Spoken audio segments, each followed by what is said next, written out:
बहुत बहुत स्वागत है आप सभी का। तो फ्रेंड्स, आज हम 40 चेस्ट साइज़ के लिए डिज़ाइनर ब्लाउज़ की कटिंग देख रहे हैं और ये मैं वन टक्स में बना रही हूँ। तो सीधे कपड़े पे कटिंग करूँगी। अगर आप बिगिनर्स हैं तो पहले आप करेंगे पेपर के ऊपर कटिंग, देन आप करेंगे कपड़े के ऊपर कटिंग, क्योंकि ऐसा करने से जो है डायरेक्टली जब हम कपड़े पर कटिंग करते हैं तो थोड़ा सा गलती के भी चांसेस रहते हैं। तो आप ऐसा नहीं करेंगे। अगर आप बिगिनर्स हैं तो आप ज़रूर एक बार कोशिश करेंगे, देन आप कटिंग करेंगे। तो यहाँ पर मैं सिंथेटिक ब्लाउज़ जो होता है साड़ी का, उसके लिए कटिंग कर रही हूँ। ये ब्लाउज़ पीस है और इसको मैं थोड़ा सा साइड में रखूँगी। इसको हम बाद में कटिंग में मिक्स कर लेंगे। पहले हम अस्तर वाले कपड़े की कटिंग करेंगे। तो इसके लिए मैंने यहाँ पर अस्तर लिया है। देखो, यहाँ पर मैं स्लीवलेस ब्लाउज़ बना रही हूँ। अगर आप स्लीव्स के साथ बना रहे हैं तो आपको याद रखना है कि आपको स्लीव्स के साथ कपड़ा जो है 1 मीटर तक लगेगा। और ये मैं बैक ओपन के लिए बना रही हूँ। ये फ्रंट बिल्कुल भी इसका जो है ये पूरी तरह से पैक है, तो मैं बैक ओपन के लिए ही इसकी कटिंग कर रही हूँ। और वन टक्स में इसलिए बना रही हूँ क्योंकि बहुत ज़्यादा ये खुले नहीं, या फिर हम जब इसको पहनेंगे तो ये बहुत ज़्यादा जो है कटोरी में ना दिखे, इसलिए। तो यहाँ पर मैंने लिया है इस तरह से कपड़ा और सबसे पहले हम बैक साइड के लिए कटिंग करेंगे। देखो, यहाँ पर हम फ्रंट ओपन का ब्लाउज़ बैक ओपन का ब्लाउज़ बना रहे हैं। तो इसके लिए जो फ्रंट साइड है ये हम बन साइड से लेंगे। तो इसके लिए आप जो है ओपन साइड से इसकी कटिंग कर सकते हैं बैक के लिए, ठीक है। तो यहाँ पर ओपन साइड है, आप कहीं से भी इसकी कटिंग को शुरुआत कर सकते हैं। तो कपड़े को मैंने इस तरह से डबल फोल्ड कर लिया है। अब मैं इसको यहाँ से कट कर रही हूँ। देखो, ये ओपन साइड हो जाती है, इसके मैं कहीं से भी कट करूँ। सबसे पहले मैं बैक साइड के लिए कटिंग करूँगी। तो आपका जो भी परफेक्ट आने वाला ब्लाउज़ होगा, आपको वो देखना है कि आपको कौन सा वाला ब्लाउज़ जो है वो परफेक्टली आता है। तो थोड़ा सा मैं इसको फोल्ड कर लेती हूँ। जब मैं इसको कट करूँगी तो ओपन कर लूँगी। तो यहाँ पर देखिए, इस तरह से हमें ये कपड़े को रखना है। आपको जो भी परफेक्ट ब्लाउज आता है उसकी आपको हाइट लेनी है, उसमें आपको 1 इंच एक्स्ट्रा मिलाना है। सपोज अगर 14 इंच हाइट है तो आपको 15 लेनी है, 15 है तो 16 लेनी है। इस तरह से 1 इंच एक्स्ट्रा रखकर आप चलेंगे। तो यहाँ पर मेरे ब्लाउज की जो हाइट है वो 15 इंच की है। तो ये देखिए, यहाँ पर ये कपड़ा पूरा 16 इंच के लिए आ रहा है, तो मैं ये पूरा ले रही हूँ, ठीक है। अगर आपकी यहाँ पर हाइट कम ज़्यादा होती है तो कपड़ा ऑब्वियसली आप इस तरह से मार्क करके इसको ले सकते हैं। अब यहाँ पर गले की जो चौड़ाई है, देखो यहाँ पर पूरी हाइट मैंने ले ली। तो गले की जो चौड़ाई है मैं यहाँ से नापती हूँ। गले की चौड़ाई को अगर आप 40 साइज़ के लिए बना रहे हैं तो आपको 3 इंच गले की चौड़ाई रखनी है। इससे ज़्यादा रखेंगे तो गला नीचे उतरने लगेगा, तो बहुत ज़्यादा नहीं रखेंगे। 3 इंच के लिए मैं यहाँ पर मार्क इस तरह से कर लेती हूँ। अब यहाँ पर हम शोल्डर पट्टी के लिए चौड़ाई के जो है वो मेजरमेंट लेंगे। मैं यहाँ पर स्लीव्स नहीं बना रही हूँ, इसीलिए मैं हल्का सा ज़्यादा यहाँ पर शोल्डर पट्टी रखूँगी, जिससे कि बहुत ज़्यादा ब्लाउज जो है वो कट में ना लगे। आप शोल्डर पट्टी को थोड़ा सा कम ज़्यादा कर सकते हैं। 3.25 इंच शोल्डर पट्टी हम जो रेगुलर ब्लाउज होता है उसके लिए रखते हैं। तो यहाँ पर मैं 4 इंच के लिए रख रही हूँ, थोड़ी सी हल्की ज़्यादा यहाँ पर रख रही हूँ। तो आप चाहे तो आप वो हिसाब से ही 3.25 इंच के लिए ले सकते हैं। मैं 4 इंच के लिए ले रही हूँ और यहाँ पर मैं इस तरह से मार्क कर दूंगी। अब यहाँ पर आपको आर्मोल के लिए मार्क करना है। तो आर्मोल जो है आप 6 से लेके 6.25 इंच तक रख सकते हैं। 6.5 इंच तक आप यहाँ पर रखेंगे। मैंने यहाँ पर 6.25 इंच के लिए आर्मोल को रखा है और इस तरह से आर्मोल का एक निशान मैं यहाँ पर लगा दूंगी। अब यहाँ पर हम 40 साइज के लिए बना रहे हैं, तो 40 का हमको चौथा हिस्सा लेना है, 4th भाग जो होता है वो लेना है। तो 40 का 4th भाग यहाँ पर 10 इंच हो गया और इसमें हम 1 या 1.5 या 2 इंच एक्स्ट्रा मिला सकते हैं। ये टोटली आपके ऊपर डिपेंड करता है। तो मैं यहाँ पर 1.5 इंच एक्स्ट्रा मिलाती हूँ। तो ये 11.5 इंच के लिए यहाँ पर बन गया। 11.5 इंच पर इस तरह से मार्क हमने लगा दिया। अब जहाँ पर आपने कमर के लिए जो हिस्सा आपने नापा है वो आपको याद रखना है कि आपने कमर की साइड को कितना रखना है। तो उस हिसाब से आप कमर की साइड अगर आपकी यहाँ आती होगी अगर हाइट के हिसाब से, तो यही से आपको मेजरमेंट ले लेना है। तो यहाँ से मैं कमर के हिस्से के लिए नाप रही हूँ। तो कमर का हिस्सा जैसे हमने ऊपर 11.5 इंच लिया था, यहाँ हम 10.5 इंच लेंगे कमर का हिस्सा, प्लस हम यहाँ पर मार्जिन भी ऐड कर रहे हैं 1.5 इंच का। तो उस हिसाब से मैंने यहाँ पर मार्किंग कर ली है। अब इस तरह से हम इसको तिरछा जोड़ देंगे, ठीक है। अब हम बैक साइड का आर्मोल ले रहे हैं। तो बैक साइड का आर्मोल हम 1.5 इंच के लिए अंदर लेंगे। 1.5 इंच के लिए मैं यहाँ पर एक मार्क लगा दूंगी और यहाँ से हमको इस तरह से आर्मोल का निशान लगा लेना है। इस तरह से हम लगा देंगे आर्मोल का निशान। अब ये जो हमारा पार्ट है ना बैक साइड का, इसको एज इट इज हम कट कर लेंगे। ये हमारा मार्जिन के साथ हिस्सा है। हम बैक ओपन के लिए बना रहे हैं, आपको याद रखना है, इसीलिए मैंने खुली साइड से इसको नाप लिया है। इस तरह से हम ये बैक का जो साइड है इसको यहाँ पर निकालेंगे। अब हम करेंगे फ्रंट साइड के लिए कटिंग। फ्रंट साइड हम पूरी तरह से पैक रखने वाले हैं, इसीलिए बन साइड से इसकी हाइट नापना ज़रूरी है। देखो, यहाँ पर इसकी बन साइड है, तो अच्छे से कपड़े को इस तरह से रखेंगे। यहाँ पर मैं स्लीव्स को नहीं निकाल रही हूँ। तो आपको याद रखना है कि अगर आप स्लीव्स के लिए बना रहे हैं तो आप ऑब्वियसली जो है कपड़ा थोड़ा सा ज़्यादा ही रखेंगे। तो यहाँ पर इस तरह से हम इस वाले पार्ट को रख लेंगे। थोड़ा सा घुमा कर ले लेती हूँ, थोड़ा आसानी पड़ेगी। इस तरह से हम इस पार्ट को रखेंगे और यहाँ पर आपको बहुत इजी तरीके से इसकी आउटलाइन देनी है ओनली, बाकी कुछ नहीं करना है, सिर्फ हम इसकी आउटलाइन देंगे। तो इस तरह से हम इसको सिर्फ इस तरह से आउटलाइन देते हुए चलेंगे, ठीक है।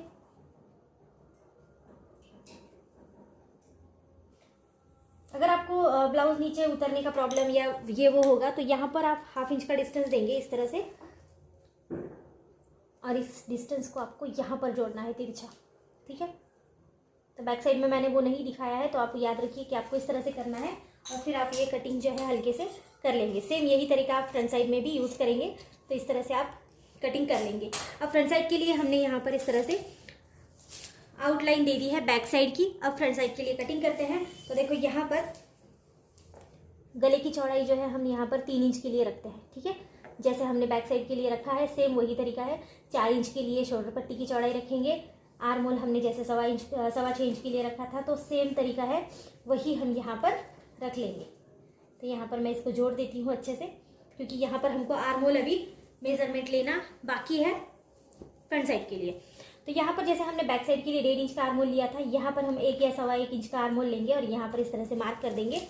अब हमको यहाँ पर इस तरह से ये फ्रंट साइड के आर्म होल के लिए इस तरह से मार्क कर देना है। अब यहाँ पर देखिए आप जो है गले का कोई भी डिज़ाइन इसमें बना सकते हैं। मैं यहाँ नहीं बना रही हूँ बिकॉज ये जो यहाँ ब्लाउज है ना, इसके अंदर ही यहाँ पर गले का डिज़ाइन दिया हुआ है।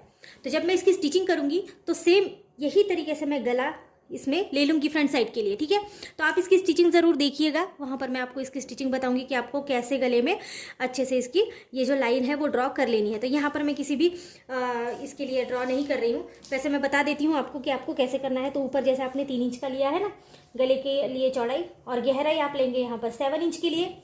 देन वापस आप यहाँ पर 3 इंच का एक निशान लगाएंगे अगर आप बना रहे हैं।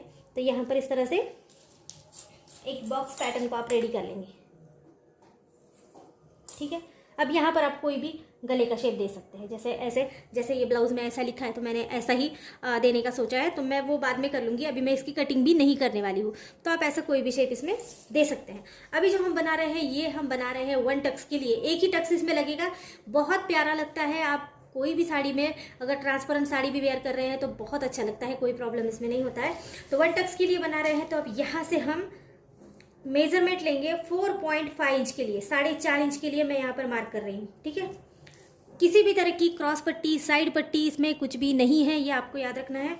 तो ये जो मैंने लिया है, ये मैंने लिया है 4.5 इंच के लिए, ये जो मेजरमेंट मैंने यहाँ पर लिया है। अब ये सबसे इंपॉर्टेंट वाला मेजरमेंट है, इसको हम ऊपर तक लेकर जाएंगे 4.5 इंच के लिए। 4.5 इंच के लिए फिर से एक बार ऊपर लेकर जाएंगे और यहाँ पर आकर इसको इस तरह से ड्रॉ कर देंगे।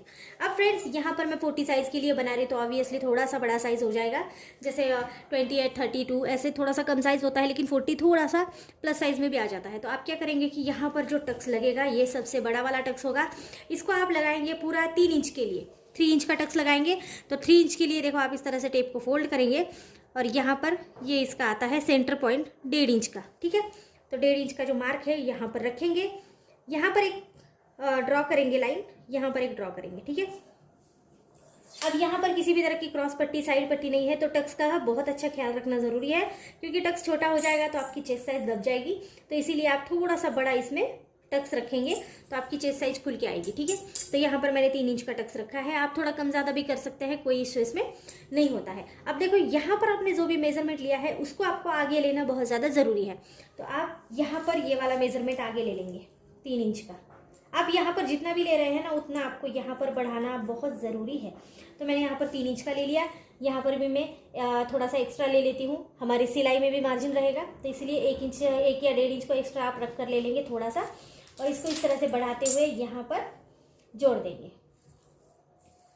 ये देखिए इस तरह से ये मेजरमेंट लेना ज़रूरी है, क्योंकि जब भी आप इसको फोल्ड करेंगे कपड़े को तो यहाँ से ये कपड़ा कम हो जाएगा, तो ये कपड़ा आपको सपोर्ट देगा। जब आपको ऐसा लगेगा कि जब कपड़ा बहुत ज़्यादा एक्स्ट्रा हो गया तो फिर आप ऑब्वियसली इसको कट कर सकते हैं, लेकिन अगर कम हो जाता है तो कट करना बहुत ज़्यादा मुश्किल है। तो इसीलिए इसको बिल्कुल भी नहीं छोड़ना है। तो इस तरह से आप इसकी कटिंग करेंगे। ये पूरी तरह से स्लीवलेस ब्लाउज है, इसीलिए मैं इसको कहीं से भी कट कर सकती हूँ, लेकिन जब भी आप इसको स्लीव्स बना रहे हैं तो आपको याद रखना है कि स्लीव्स के लिए आपको कपड़ा छोड़ना ज़रूरी है। यहाँ पर भी 1/2 इंच के लिए आप डिस्टेंस देंगे और यहाँ पर इस तरह से कटिंग करेंगे, ठीक है। 1/2 इंच का डिस्टेंस आप गिन कर ले लीजिए। अब यहाँ पर हमारी ये वाली कटिंग हो चुकी है। अब आपको क्या करना है कि आप जब इस वाले ब्लाउज के पीस के ऊपर कट करते हैं मेन फैब्रिक के ऊपर, तो आपको फैब्रिक को इस तरह से बिछा लेना है। देखो ये जो साइड है आप बैक में या फ्रंट में दोनों भी साइड में रख सकते हैं, ये टोटली आपका डिसीजन होने वाला है। तो ठीक है, मैं इसको रख रही हूँ फ्रंट साइड के लिए, तो इसीलिए मैं इसको इस तरह से बिछा लूंगी। और अब हमको इसकी कटिंग करनी है। ये एक सिंथेटिक ब्लाउज है, तो आपको याद रखना है ये बहुत ज़्यादा हिलेगा यहाँ वहाँ, तो आपको थोड़ा सा ध्यान देना है कपड़े के ऊपर, ठीक है। अच्छे से रखेंगे, अच्छे से कट करेंगे। अब इस तरह से आपको रखना है।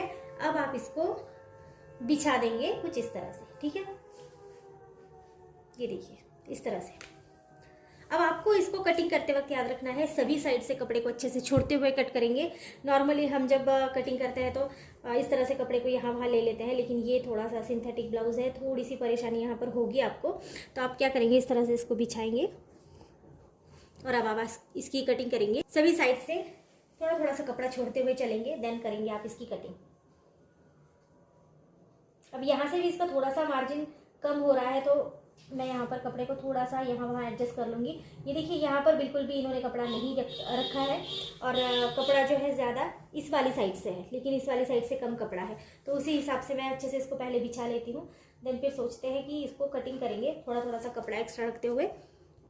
तो फ्रेंड्स यहाँ पर मैंने सभी साइड से कपड़े को एक्स्ट्रा छोड़ा है और फिर मैंने यहाँ पर इस वाले साइड की कटिंग कर ली है। तो आपको सेम वही तरीके से करना है। देखो यही वाला पार्ट मैंने अलग करके लिया है, ठीक है। जब भी मैं इसको अस्तर के साथ जोड़ूंगी तब मुझे लगेगा कि जो भी एक्स्ट्रा मेन फैब्रिक है इसको कट करना है, तो वो भी मैं बाद में इसके साथ साथ कर लूँगी।